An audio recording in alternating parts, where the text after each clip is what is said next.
Hello, my name is Eva. I work in adult services at 95th Street, and today I want to tell you about a few books that speak to cultural differences in communication that you can check out from the library. This one is called Lost in Translation. It's an illustrated collection of words that speak to the human experience but can't be translated into a single English word.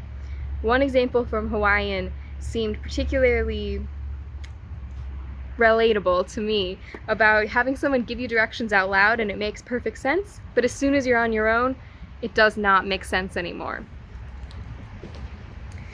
This next book is called Kiss, Bow, or Shake Hands, Sales and Marketing, and it's specifically about understanding the differences in culture and communication in different places all around the world. There's a section for almost every country, and it really helps you if you are trying to do business or get to know someone who's from someplace different than you.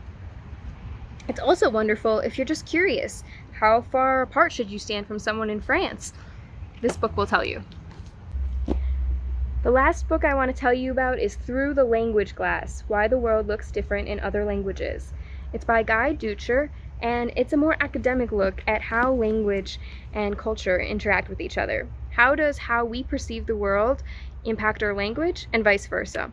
It's a very interesting, well-measured, and appreciated, well-reviewed book that I really recommend if you're interested in really digging into these issues.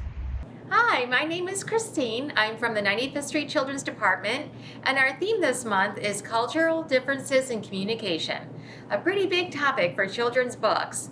However, it is a topic that can and should be addressed at all ages.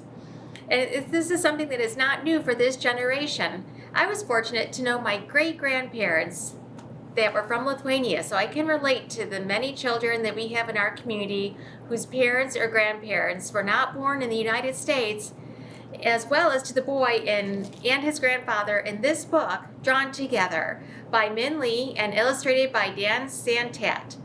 Since the Vietnamese grandfather doesn't speak English, they struggle to communicate until the grandfather sees the boy drawing his art, and then he shares his with his grandson.